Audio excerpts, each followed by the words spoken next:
Assalamualaikum, salam sejahtera. Ini ringkas 12 tengah hari. Anda bersama saya, Luqman Muhammad. Warga Telang Usan kini mampu tersenyum lebar apabila tidak lagi bergelap maupun mencatu penggunaan elektrik setiap hari.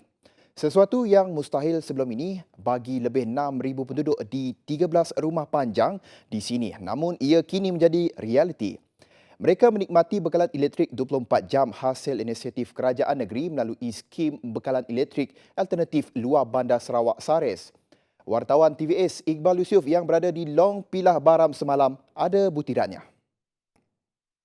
Rumah panjang yang terlibat termasuk Long Pilah, Long Luteng, Long Dalo Bestari, Long Miri, Long Tebangan, Long Liam Keliman, Long Sobeng, Long Selapun, Long Sebatang, Long Sengung, Long Pala, Long Buadang, Long Buken. Bagi ketua kaum Long Pilah, Saging Wanlah, kini tiada lagi keperluan buatnya untuk membeli bekalan diesel bagi menghidupkan penjana elektrik. Dulu kami pakai itu engine set itu kuat mahal. Harga minyak pun mahal. Dalam itu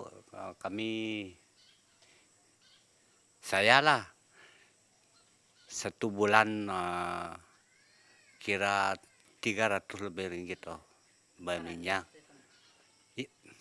Kadang-kadang ada 400 tuh minyak, spare tuh.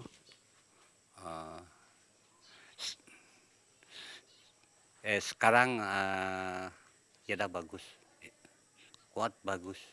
Terima kasih lah. Bagi Ulau Hafid sebagai seorang suri rumah, kini kerja-kerjanya di rumah semakin dipermudah dengan adanya SARES. Di sini kami sudah mendapat kebaikan, banyak kebaikannya itu. Sekarang saya sudah dapat pasang TV, kipas, dan masak nasi juga tuh. Semua sudah ada sekarang nih, tidak macam dulu. Kalau macam dulu tuh kami pakai jin derita sendiri, yaitu jin set, banyak banyak susah sebab pakai duit sendiri, itulah. Sekarang ini kami betul-betul berterima kasih kepada kerajaan negeri yang telah tolong kami, membantu kami dalam kampung.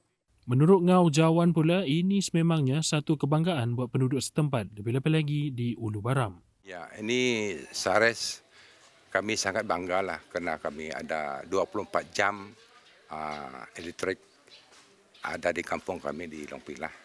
Kami sangat-sangat bangga. Kami memang sangat-sangat berterima kasih lah kepada kerajaan negeri kerana membantu rakyat kampung kami di Ulu Baram, khususnya di Long Pilah. Sementara itu, Ketua Menteri Sarawak Datuk Patinggi Abang Johari Tonopeng berkata, bekalan elektrik 24 jam di Telang Usan kini sudah mencapai 71%. Berkemungkinan status capaian 100% boleh dicapai sebelum tahun 2022. Telang Usan dah 70% lebih. 71%, tinggal 29%. Sal GPS selamat Datuk 100% di Telang Usan. Kita akan tambah tu di Telang Usan kerana niat kita 2022 mungkin lebih awal. 100% semua ada elektrik 24 jam. Beliau berkata demikian ketika berucap merasmikan projek SARES di Long Pilah, Ulu Baram pada Sabtu. Abang Johari turut berharap dengan adanya bekalan elektrik 24 jam ini, ia akan mengubah cara hidup penduduk di luar bandar. Kalau terang, baca buku pun senang, ilmu pun bertambah, bapak pun bertambah, demonya pun macam juga. Kalau pergi karaoke, saya tadi nggak ada karaoke tadi. Apa namanya tanda kena? Wah tanda. Wah pocok-pocok. Nak melepaskan geram. Kalau elektrik ada mudahnya dapat. Dia juga mau minum air sejuk, ada peti ais. Jadi itu mengubahkan cara hidup kita. Jadi kita yang ada tu kita kerjakan. Penantian lebih berpuluh tahun penduduk kampung Long Pilah Ulu Baram kini berakhir. Impian untuk menikmati bekalan elektrik 24 jam akhirnya menjadi kenyataan melalui usaha yang dilaksanakan Kerajaan Negeri Sarawak melalui Sarawak Energy Berhad. Pelaksanaan skim pembekalan elektrik alternatif luar bandar Sarawak SARES terbukti berkesan dalam meningkatkan taraf hidup rakyat terutamanya yang berada di kawasan pedalaman dan luar bandar. Ini jelas memperlihatkan komitmen berterusan Kerajaan Negeri Sarawak di bawah gabungan Parti Sarawak GPS.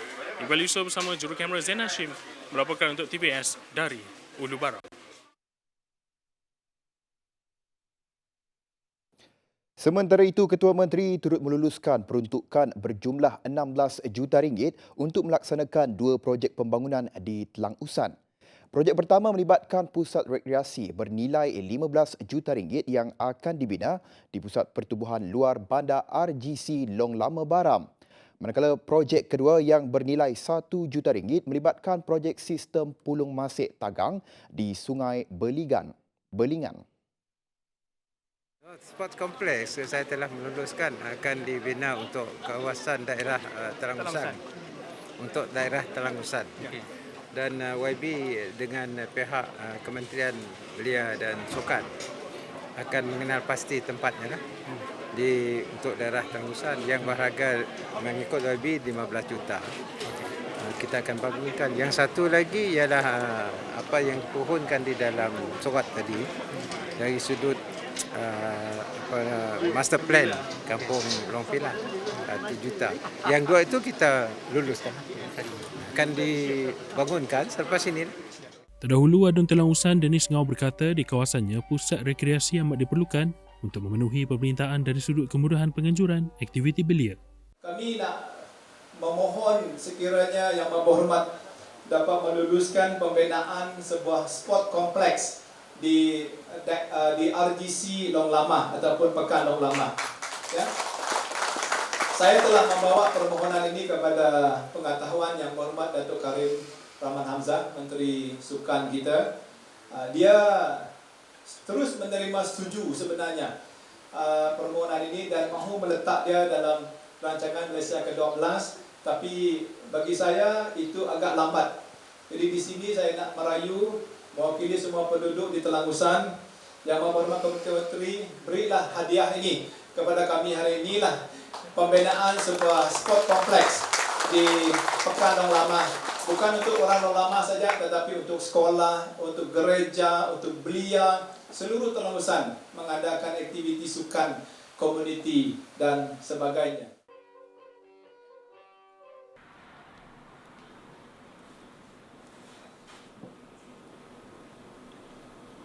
我是退休的杜仲老师，名字是 Jamali bin Satum。到现在呢，就是在家，因为这个 COVID 的话，不是学校就是关掉，没有工作做。 Bermula secara terpaksa pada awalnya untuk memudahkan proses pembelajaran di sekolah aliran berbahasa Cina. Namun Allah bisa tegal biasa. Jamali Satong kini bukan sahaja berjaya bertutur lancar dalam bahasa itu, malah menguasai seni kaligrafi serta makna di sebalik karakternya. Tentang kita belajar, mesti ada masalah. Apa yang baik, apa yang ada makna, ya penting. Yang pentingnya ialah kebaikan.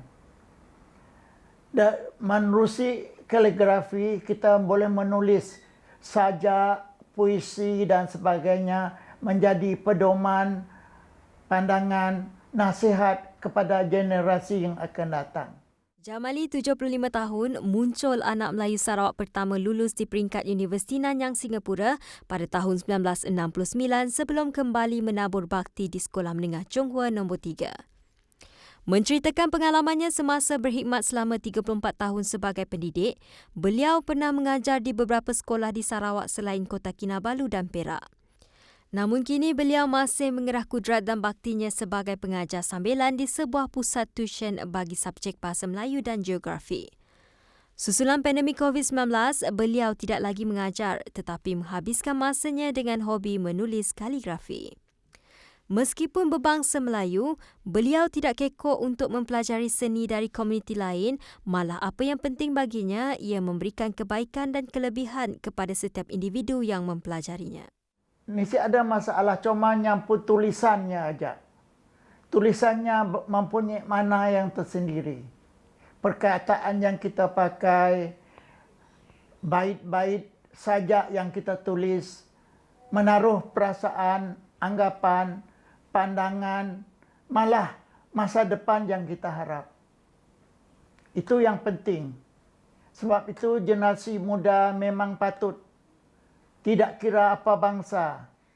Sekurang-kurangnya kaligrafi sendiri, sajak dan sebagainya mesti diketahui, difahami. Kemudian baru kita sebarkan luas menjadi seluruh dunia tahu.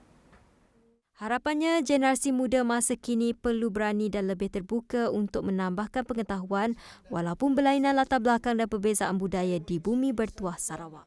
Sebab bila kita menggunakan bahasa Mandarin, not Chinese tu, orang di Tiongkok, di Taiwan semua tahu.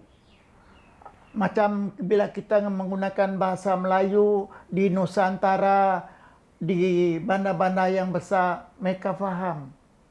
Yang penting ialah kita menyebarkan kebaikan. Yang penting, nilai-nilai yang murni, kebaikan dan sebagainya. Kaligrafi melambangkan perkataan-perkataan yang baik. Bahasa yang kita guna juga merupakan yang universal. Dapat diterima oleh semua bangsa. Beliau berkata demikian ketika ditemui di kediamannya di Kampung Tabuan Dusun di Kuching. Pelaksanaan prosedur operasi standard SOP yang ketat nyata tidak menghalang orang ramai untuk terus menderma darah bagi membantu mereka yang memerlukannya.